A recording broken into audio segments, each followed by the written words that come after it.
It's a harsh reality, but most startups fail. And a lot of times, it's not actually because the core idea was bad, but simply because the founder wasn't quite ready for the reality of building a business. So let's dive right into this explainer and demystify what actually makes an entrepreneur successful beyond just having a good idea. Because as we're going to see, the real magic isn't just in that initial light bulb moment. It's actually found in the specific, totally learnable building blocks of the entrepreneurs themselves. So, what actually separates a good idea from a truly great business? It's pretty much the ultimate question every early stage founder has to face. Why do some ideas absolutely explode into massive global enterprises, while others just kind of fizzle out before they even get off the ground? Well, the answer, according to our source material, doesn't primarily come down to market conditions or even how much funding you can raise. It points directly back to the entrepreneurial competencies of the founder. To really unpack this, we're going to map things out in 5 quick stages: the anatomy of competence, the evolution of skills, the 8 core competencies, linking those to success, and finally, the interdependency web. Okay, part one, anatomy of competence. Let's lay down a solid baseline for what a competency actually is. The absolutely crucial thing to understand here is that competencies aren't just mere tasks you can just check off a to-do list. As researchers Stoof and Tibbs define it here, they're really enablers.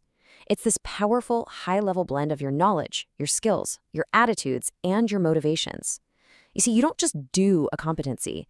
It's more like an internal engine that drives your performance throughout the whole entrepreneurial journey. I mean, think about it. You could have literally all the knowledge in the world and the best technical skills on paper, but if you don't have the attitude and the grit to use them when things go sideways, that engine just isn't going to start. It's kind of like a hit musical performance. Getting a standing ovation requires way more than just hitting the right notes. You need your instruments, that's your acquired knowledge. You need a melodious voice, that's your honed skill. And you absolutely need that undeniable stage presence, which is your attitude. If you don't have all 3 of those things working together perfectly, well, you're basically just doing bad karaoke. And similarly, a thriving business needs that full, integrated package from a founder to put on a spectacular show. Moving right along to section 2, the evolution of entrepreneurial skills. Because let's be real, nobody is born ready for the main stage. You don't just jump straight to mastery overnight. There's a very distinct chronological evolution here. You always start with raw knowledge, right? Reading the books, studying the markets, getting the theory down. Then, as you actually get out there and apply that knowledge in the real world, it starts to sharpen into a specific skill. Keep repeating that process, and you gain vital experience and hard-won expertise. And ultimately, it's that deep expertise that builds the unwavering confidence you need to develop a deeply ingrained positive attitude. You learn to apply that skill instinctively in exactly the right situations. And hitting that final stage, that is what defines true, reliable competence. All right, section 3, the 8 core competencies, or what we can call the big 8 pillars. Now, this table beautifully organizes those core competencies, and I want you to notice the distinct balance here. Over on the left side, we have your internal cognitive abilities, so creativity, innovation, problem solving, and risk management. These are all about how you personally process the world, assess threats, and come up with ideas. But as we all know, a genius sitting alone in a room doesn't usually build an empire. That's why, over on the right, we have your external social skills, interpersonal skills, business leadership, communication, and negotiation. These dictate how you actually interact with stakeholders, how you pitch investors, and how you fire up your own team. To really succeed, you absolutely have to cultivate both sides. You need the left side to build the product and the right side to sell the vision. Now, zooming in on those cognitive skills for a second, we really need to draw a sharp line between 2 terms people mix up all the time. Creativity is simply about conceptualizing something new, making those novel, weird connections in your brain. But innovation is the actual translation of that creativity into something useful. Creativity is the initial spark. Innovation is building the engine that harnesses that spark to actually create a product or service people want to use. Which brings us to section 4, linking competencies to success. Let's take this from theory to practice.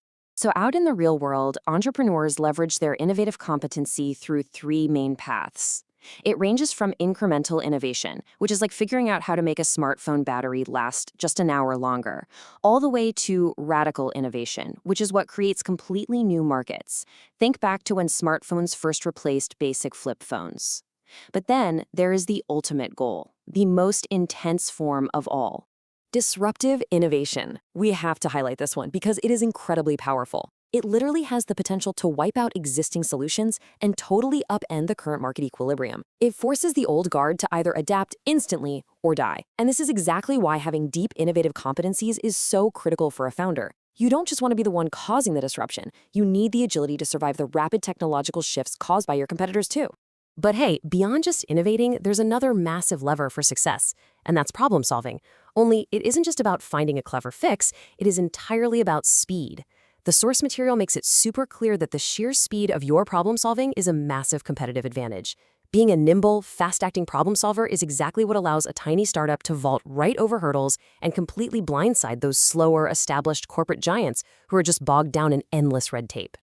Of course, to truly scale that speed, you need solid business leadership. That's your ability to lead, influence, inspire, and convince others to achieve a shared goal. As a founder, you have to carry this deep, almost contagious conviction about your company's strength. But more importantly, you have to be able to transfer that conviction to your entire team so you can all weather the storms together. Now, transferring that kind of motivation requires a very specific mechanism, which brings us to our final piece of the puzzle. Section 5. The hidden interdependency web. Let's see how all this ties together. Looking at all these cognitive and social skills we've unpacked in this explainer, we really have to ask, is there one foundational competency, like a master key that acts as the linchpin for the whole entrepreneurial system? Yep, the source material reveals that communication is that master key. It is the absolute anchor of the entire competency grid. If you think about it, it makes total sense. Without effective communication, your ability to execute leadership or negotiate a tough deal or even just network properly, it all completely falls apart. Literally every single other competency relies on your ability to clearly articulate your vision and actively, genuinely listen to the people around you. So as we wrap up this explainer, I want to leave you with a bit of a challenge. Audit your own competency grid. The really beautiful thing about everything we've talked about today is that these aren't fixed genetic traits. They are 100% learnable skills. Sure, your individual background plays a role, but you can intentionally level these up. So looking back at that big 8 we discussed, which learnable skill are you personally lacking right now? What do you need to focus on today to ensure your startup is still here tomorrow? Take a really honest look at yourself, keep that question in mind, and get to work building your foundation.